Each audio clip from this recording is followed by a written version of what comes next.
Detective Caleb Rourke had a rule: never take a case personally.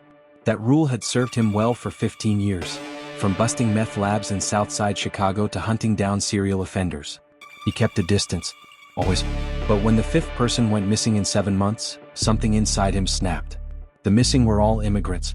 No families to raise hell. No media buzz.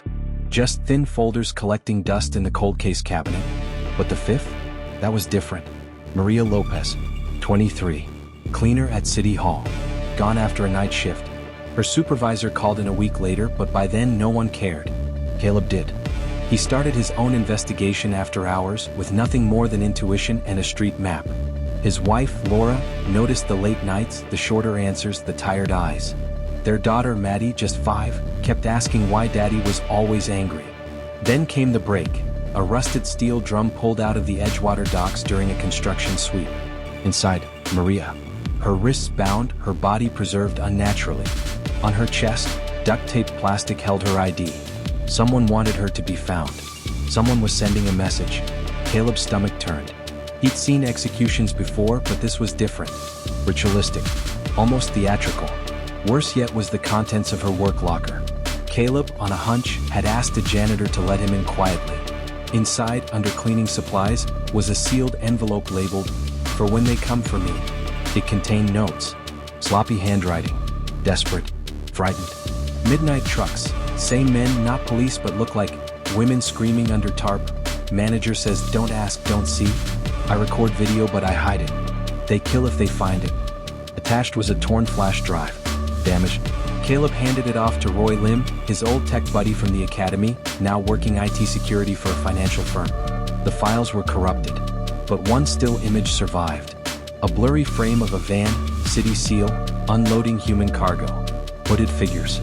Screams in the background. Caleb turned the case over to Internal Affairs, believing the department would jump in. He was wrong. That night, last chance. Inside, a Polaroid of Maddie at school, taken from across the playground. Caleb evacuated his family, took them to a safe house owned by an old family friend in Rockford. He didn't tell anyone, not even Roy. He had to finish this alone. He tapped into Roy's server logs and traced where Blue Path vans didn't want to go. There, deep in the western suburbs, he found a rural warehouse with no registration, no inspections, and only one guard on shift. That night, Caleb broke in. What he found shattered him. Cages. Dozens of them. Some empty. Some still full. Women and men, trafficked, sedated, half-starved. Some were children. His knees gave way. He called it in, anonymously. By morning, the place had been torched. No bodies. No news reports. The warehouse no longer existed. Part 5. The face behind the mask. Caleb drove straight to Holloway's house that night, badge still pinned to his chest.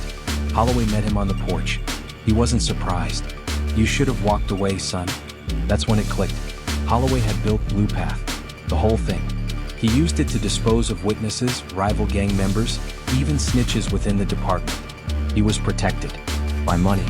By silence. By cops who owed him too much. Caleb pulled his gun. Holloway smiled. "Go ahead. You shoot me, I become a martyr. You live? You'll be hunted by everyone who used to salute you." And he was right. So Caleb left. But not before slipping a small voice recorder under the porch bench. Every word Holloway said, every threat, was now on tape. Caleb disappeared. Sent the audio, the images, the logs to multiple news agencies and international watchdogs. He leaked Blue Path's internal documents to The Guardian. A week later, an expose rocked the city. Federal investigations launched. Arrests were made. But not Holloway. He was gone. Like a ghost. 6 months later, Caleb, Laura, and Maddie lived under new names in rural Oregon. Caleb took up woodworking. Maddie was in school. The past felt quieter. Until one Sunday morning. At the lake near their home, Caleb and Maddie were skipping stones when she pointed. "Daddy, that man's smiling at me." Caleb turned. A man fed ducks by the water's edge. Faded scar on his jaw. Steel blue eyes. Holloway. He tipped his cap. And walked away. Some monsters don't hide in the dark. They just wait for the light to pass.